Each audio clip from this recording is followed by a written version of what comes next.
সকলকে নমস্কার জানিয়ে আজকের ব্লগটি শুরু করছি। আশা করছি সকলে অনেক ভালো আছেন আর আমরাও ভালো আছি। ভালো কেনই বা থাকবো না, পুজো তো চলে এসেছে না। এই যে আমি রেডি হয়ে গেছি, আর আজ হচ্ছে ষষ্ঠীর দিন। তো আজকে আমরা ষষ্ঠী থেকেই বেরিয়ে পড়েছি। জানি অনেকে অনেক আগে থেকে বেরিয়েছে, তবুও বেরিয়ে পড়লাম। এই যে আমার আজকে আউটফিট হচ্ছে এটা, চিকন কারি সেট। আর আমার মেয়ে রেডি হয়েছে, দেখবেন।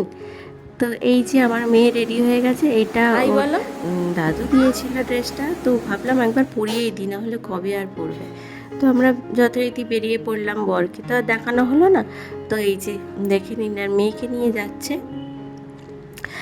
ফার্স্ট আমাদের এই যে ঠাকুর দেখা অসম্ভব সুন্দর, আর বাইরেটাও খুব সুন্দর হয়েছে। আর মেয়ে তো দেখছি, আর এখানে এক জায়গায় এসছি, এক আত্মীয়ের সাথে দেখা হয়েছে। তো দেখা হলো, খুব ভালো লাগলো। এটাই তো পুজোর মধ্যে, মেলার মধ্যে বেরোলে এটাই একটা আনন্দ, যে সবার সাথে দেখা হবে। আবার কোথাও কোথাও দেখা হয়ও না, অনেক দূরে গেলে আবার দেখাও হয়ে যায়, এখানে খুব ভালো লাগে।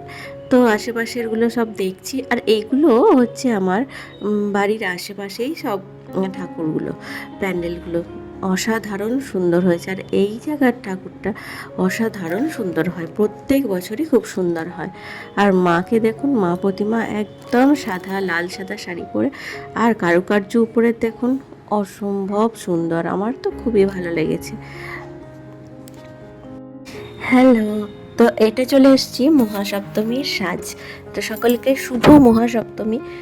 আর আমার হাজব্যান্ড পরেছে এই যে এই ড্রেসটা। তো চলুন বেরিয়ে এবার তাহলে আপনাদের সাথে মহাসপ্তমীর ঠাকুর দেখা শেয়ার করা যাক। এই যে মেয়ে কোলে নিয়ে যাচ্ছে আমার হাজব্যান্ড। আর এখানে আমরা সবাই মিলে বেরিয়েছিলাম, মানে আমার শ্বশুরমশাই, শাশুড়ি মা, আমরা চারজন মিলে বেরিয়েছিলাম, আমার মেয়ে তো আছি। আর আমরা কেন ষষ্ঠীর দিনে সবাই মিলে বেরোয়নি, এটা হচ্ছে কারণ আমার হাজব্যান্ড অফিসে গিয়েছিল। তো অফিস থেকে আস্তে আস্তে 9টা-10টা বেজে গিয়েছিলো। তো আশপাশের গুলো ঘুরে আমরা বাড়ি চলে এসেছি। তো সেজন্য আমরা পরের দিনে ভাবলাম যে সবাই মিলে একসাথে ঠাকুর দেখতে যাব, সেই জন্যই আজকে বেরিয়েছি। তো এটা সপ্তমীর দিন, ওই একটু কাছের মধ্যে গিয়েছিলাম গাড়ি ভাড়া করে। তো সবাই মিলে যেতে গেলে তো আর পায়ে হেঁটে বা বাইকে করে যাওয়া যাবে না। তো সেই জন্য আমরা গিয়েছিলাম গাড়ি ভাড়া করে, টুকটাক এদিক ওদিক করে দেখতে। খুব একটা দূরে না, আশেপাশে, আশেপাশের থেকে একটু দূরে, মানে আমার বাড়ির আশেপাশের থেকে একটু দূরে।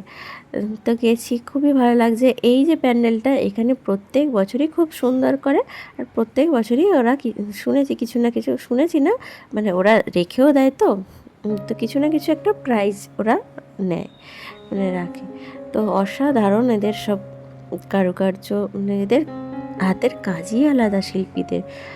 আর অসাধারণ সুন্দর, মানে অসাধারণ সুন্দর, খুব সুন্দর লাগছে, এত সুন্দর। এই জন্যই তো দুর্গাপুজোর এই 4 দিন খুব স্পেশাল হয়, কারণ কত ধরনের প্যান্ডেলের কারুকার্য দেখতে পারি, কত ধরনের প্রতিমা দেখতে পাই, আর রাস্তায় দেখতে পাই ছোট থেকে বড়, বয়স্করা সকলে মিলে বেরিয়ে পড়ে ঠাকুর দেখতে। কারণ বছরের এই 4টে দিন তো ছাড়া যাবে না, না, কারণ বছরে এই তো একবারই আসে, মা তো একবারই আসেন। তো কিছুক্ষণ ঠাকুর দেখার পর তো আমাদের মনে হলো একটু একটু খিদে লেগেছে। তো তার জন্য বললাম যে চলো আমরা সবাই একটু ফুচকা, পাপড়ি চাট খেয়ে আসি।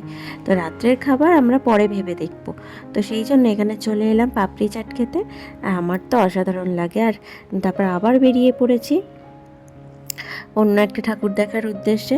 জানি না আর শেয়ার করতে পারবো কি না, তো সেরকম হলে বাড়িতে গিয়ে কথা হচ্ছে। তো এত দোকানে ভিড় দেখে ভাবলাম বসে আর খাওয়া যাবে না, তো খাবার নিয়ে বাড়ি চলে এলাম। বাড়ি এসে তারপর ফ্রেশড হয়ে মেয়েকে এই যে একটু বললাম যে একটু জল খেয়ে এসো, আমি ম্যাগিটা করে আনছি, কারণ ম্যাগি খেতে চাইছিল। তো এই যে ওকে ম্যাগিটা করে দিয়েছি, ও এখন নিয়ে বসে খাচ্ছে। আর এবার আমরা ভাবলাম যে আমরা আমাদের খাবারটা খেয়ে নিই। তো গিয়ে এবার আমরা আমাদের খাবারটা খেয়ে নেব। ও ততক্ষণে এখানে খাক, নিজে নিজে যতক্ষণ পারুক খাক, তারপরে যখন বলবে যে খাইয়ে দিতে তখন খাইয়ে দেওয়া যাবে। এখন নিজে তো একটু শিখুক নিজে হাতে খাওয়া, তাই না? এবার যখন স্কুলে ভর্তি হবে ওকে তো নিজে হাতেই খেতে শিখতে হবে। তো এখন একটু একটু নিজে হাতে খেতে শিখেছে, তবে সব কিছু না, কয়েকটা জিনিস, গণা জিনিস যেগুলো ও ভালোবাসে সেইটুকু জিনিস ও নিজে হাতে খায়। শুভ মহাষ্টমী বন্ধুরা, আজকেও বেরিয়ে পড়েছি ঠাকুর দেখতে। বললাম না, বছরে 4টে দিন আমরা ঠাকুর দেখতে বেরোবো না, এমন তো দিন হবে না। আর আজকে অষ্টমীর দিন, বাড়িতে ছিল নিরামিষ সব রান্নাবান্না, লুচি, ঘুগনি, আলুর দম, চাটনি আর নিরামিষ শাক ভাজা। এটা আমাদের শ্বশুরবাড়িতে দেখেছি এসে থেকে যেটা হয়, শাক ভাজাটা। যাই হোক, এসব খাওয়া দাওয়া সারাদিন ধরে হয়েছে। আর বছরের 4টে দিনে প্রত্যেক দিনই বাইরে খাওয়া হয়, শুধুমাত্র এই অষ্টমীর দিনটা ছাড়া, কারণ অষ্টমীর দিনে কোনো আমিষ খেতে নেই, খাই না।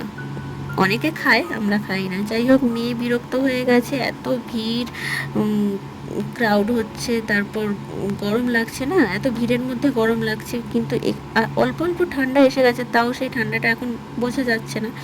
যাই হোক, আমরা ঠাকুর ঠাকুর দেখে নিলাম অষ্টমীর দিন। এবার দিয়ে আমাদের অনেকটাই রাত হয়ে গিয়েছিল। আর এই ঠাকুরটা দেখুন, একদম হোয়াইটের উপরে। যাই হোক, চলুন পরের দিন দেখা হবে। শুভ মহানবমী বন্ধুরা, রান্না বান্না শুরু হয়ে গেছে, তাহলে বোঝাই যাচ্ছে যে আজকে নবমী। তাই তো এখানে প্রায় রান্না শেষের দিকে। এখানে শাক ভাজা হয়ে গেছে, এটাতে হয়েছে একটু সর্ষে বেটে রেখেছি, এটা চাটনির মধ্যে দেব। যাই হোক, আর ওইদিকে হচ্ছে মাটন। মাটন সিটিতে বসিয়ে দিয়েছি, প্রায় হয়েই এসছে। মাটনটা আমি রান্না করছি না অবশ্য, যাই হোক এটা আমি দেখছি, মানে তদারকি করছি। যাই হোক, সব রান্না প্রায় শেষের দিকে। ওইদিকে আলু ভাজা হয়ে গেছে, মাছ হয়েছে, মাছটা কেউ খাবে কিনা জানি না। যাই হোক, আমরা ঠাকুর দেখতে রাত্রে বেরিয়ে পড়েছিলাম। আর এটা লাস্ট নাইট দুর্গা পুজোর, অবশ্যই তো বেরোতে হবে, তাই না? মেয়েকে নিয়ে বেরিয়ে পড়েছি। আজকে একটু বেশি যেন একটু ঠান্ডা ঠান্ডা লাগছিল। এবার তো মা যখন বিসর্জন দেওয়া হবে মাকে, মানে জলে পড়বে, তখনই তো বলা হয় নাকি ঠান্ডা পড়বে। যাই হোক, অল্প অল্প একটু রাস্তায় ঠান্ডা লাগছিল, তার জন্য মেয়েকে একটু মোটা টাইপের একটু জামা পরিয়ে নিয়ে এলাম। যাই হোক, ওর শেপটা আগে। সবাই মিলে বেরিয়ে পড়েছি। আর আজকে থেকেই মন খারাপের শুরু। আবার 365 দিন গুনতে হবে, 1 বছর অপেক্ষা করতে হবে মা আসার জন্য। আর আমরা এই লাস্ট ঠাকুরটা দেখে নিচ্ছি। এটা অসাধারণ লাগলো, বুদ্ধের মূর্তিটা দেখেই মনে হলো যতই ভিড় হোক এই ঠাকুরটা তো দেখতেই হবে। এই মা প্রতিমাকে নিশ্চয়ই, এর ভিতর প্রতিমা অবশ্যই ভালো হবে। তার জন্য আমরা ভাবলাম যতটা লাইন দিতে হয় দেব, কিন্তু ঠাকুরটা দেখেই যাব। তো লাস্ট ঠাকুরটা লাইন দিতে দিতে এতটাই বোর ফিল হয়েছিল যে আর ভিডিও করতে ভালো লাগছিল না। তো এরপর আর ভিডিও করা হয়নি। তো চলুন, টাটা বাই বাই, এটাই গুড নাইট জানিয়ে দিই। তো সকলকে অ্যাডভান্স দশমী জানাই, প্রণাম জানাই বড়দের। Good night.